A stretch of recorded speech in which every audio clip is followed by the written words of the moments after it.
সুন্নাহর শিক্ষাবিহীন মানব জাতি বাস্তব মানুষ গঠিত হইতে পারে না। এই শিক্ষা চালু আছে বিদায় এখনো দুনিয়ার মধ্যে 2-4 জন আদর্শ পুরুষ রয়েছে। এই শিক্ষা চালু আছে বিদায় এখনো সংসদ ভবন থেকে নিয়ে স্টেশনারির দোকান পর্যন্ত 2-4 জন হলেও মাঝে মাঝে ভালো মানুষ পাওয়া যায়। ইনশাআল্লাহ এই শিক্ষা চালু থাকলে কিয়ামত পর্যন্ত এরকম কম হলেও ভালো মানুষের জামাত, আদর্শ পুরুষের জামাত বাকি থাকবে ইনশাআল্লাহ। এই শিক্ষা ধারাবাহিক চলে আসতেছে। এই নানুপুর জামিয়া এই শিক্ষার একটি উজ্জ্বল এবং আদর্শিক নমুনা। হাদিসের কোরআন এবং হাদিসের শিক্ষা এখানে রাত দিন এই দুটিরই শিক্ষা হয়। ক্বাল আল্লাহ ক্বাল রাসূলের এখানে শিক্ষা হয়। তো হাদিসের প্রথম রাসূল আকরাম সাল্লাল্লাহু আলাইহি ওয়াসাল্লাম যখন শিক্ষা দিয়েছিলেন কোরআন সুন্নাহর শিক্ষা, তখন কোনো কিতাব নাই, রসুলের সিনাই আরশর তজল্লির মাধ্যমে রসুলের সিনা আরশওয়ালা একটি কিতাব ছিল। এই সিনার থেকে সাহাবায়ে কেরামের সিনা এসছে। এরপরে ধারাবাহিকতায় 100 হিজরির পর থেকে নিয়ে বড় বড় কিতাব লেখা আরম্ভ হইল হাদিসের জগতে। প্রথম হাদিসের জগতেই সর্বপ্রথম কিতাব লেখা হয়। এই হাদিসের জগতে অনেক প্রকারের কিতাব লেখা হয়েছে। প্রায় তুরাসুল মাগারিবা এই কিতাব এবং আর রিসালাতুল মুস্তাতরাফ এই কিতাব, ফাহারসুল ফাহার সেই কিতাব, আরও অনেক কিতাব রয়েছে যেগুলির মধ্যে তথ্য লিপিবদ্ধ করেছে। এই কিতাবগুলির আলোকে 60 প্রকারের হাদিসের 60 প্রকারের কিতাব রয়েছে। 60 প্রকারের কিতাবের মধ্যে সবচেয়ে উত্তম প্রকার হলো জামে।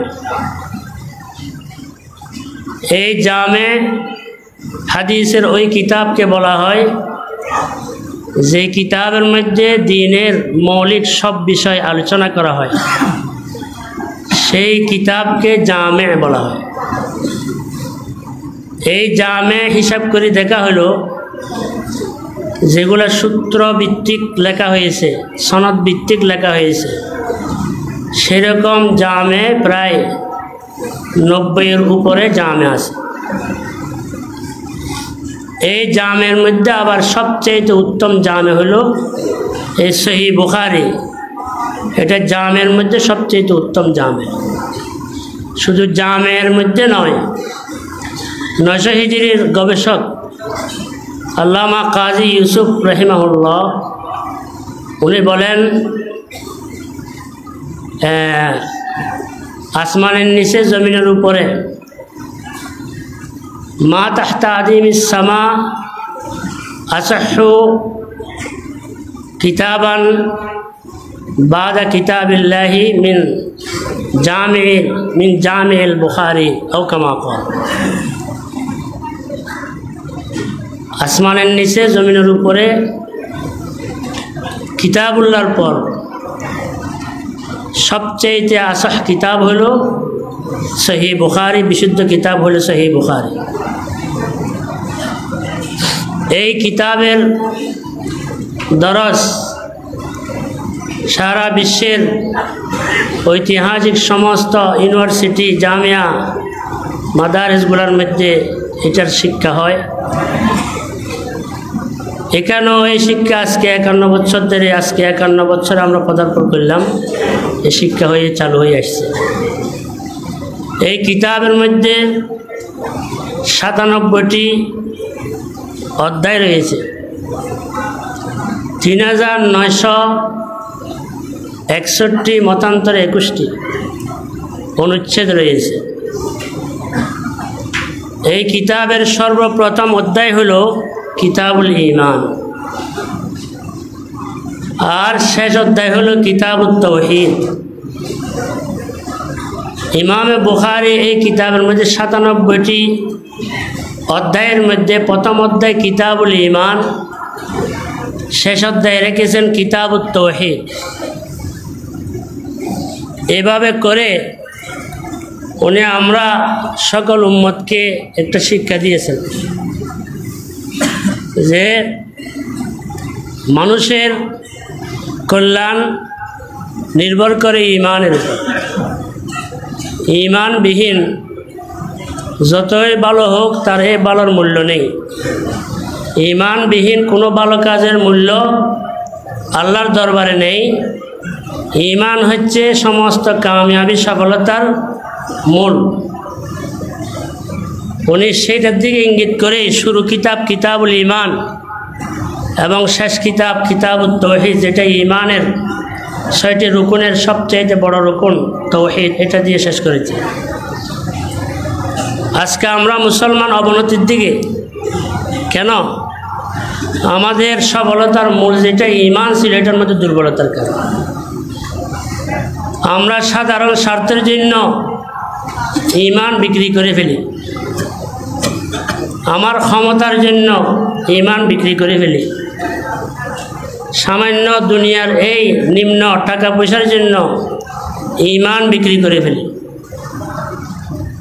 আজকেই যদি আমরা সবাই ঈমান পাকাপোক্তা করে নিই, আজকের জগতে আবার সেই স্বর্ণযুগ ফিরে আসবে, এই জগৎটা জান্নাতের বাগান হয়ে যাবে ইনশাআল্লাহ।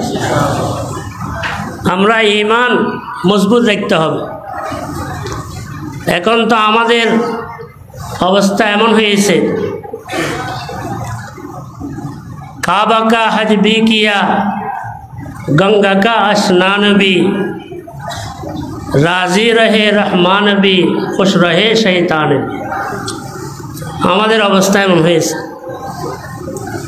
আমরা মুসলমান মসজিদের মধ্যে জুমার দিন আগের কাতারে থাকি, আবার ক্ষমতা বাঁচানোর জন্য মন্দিরের পূজার দিনও সবার আগে থাকি। সেই জন্য আমাদের দেশে বিভিন্ন পেরেশানি। এদিকে যাই ইয়া আল্লাহ ইয়া রব্বাল আলামিনও বলি, আবার মন্দিরে যাই মা দুর্গাও বলি। সেই জন্য আজকে আমাদের সেই অবনতি। পেরেশান হবেন না, এটা আমাদের দায়িত্ব। আমরা আলোচনা করতে হবে, আমরা আত্মসমালোচনা করতেছি, আমরা কেন এই অবনতির দিকে যাচ্ছি। আজকে আমাদের অবস্থা এটা কেন, এমন কেন? আমরা লাঞ্ছিত কেন, নিপীড়িত কেন, আমরা নিচের দিকে কেন যাচ্ছি? এর মূল কারণ হইল ঈমান আমাদের কমজোর হয়ে গেছে। আমাদের একটু অনুভূতি থাকা চাই। এই দেশ যেরকম গণতন্ত্রের দেশ, আরও দেশ আছে, প্রায় দেশ গণতন্ত্রের দেশ। আমাদের পাশে পার্শ্ববর্তী ভারত,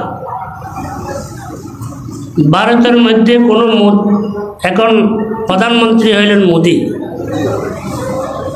আপনারা সকলেই জানেন মোদি, এ নরেন্দ্র মোদি কোনোদিন কি কোনো মসজিদ উদ্বোধন করতে আসছে?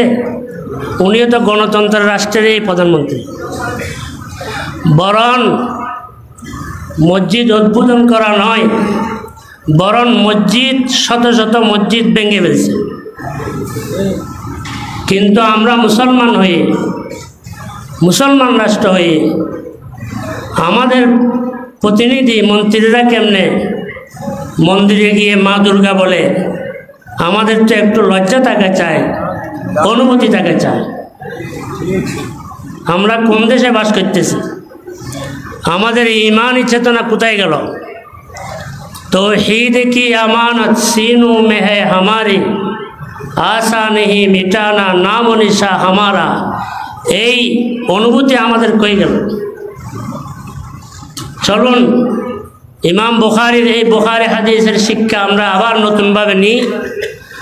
আমরা ঈমানকে মজবুত করব, আমরা ঈমানের উপর জীবনযাপন করব, তৌহিদের উপর জীবন যাপন করব। আমি এই দুনিয়ার সামান্য ক্ষমতা টাকা পয়সার লোভে ঈমান বিক্রি করব না ইনশাআল্লাহ। এটা একটা শিক্ষা। আজকে বুখারী শরীফের আমরা শিক্ষা নেওয়ার জন্য এসেছি, উনি শিক্ষা দিয়েছে।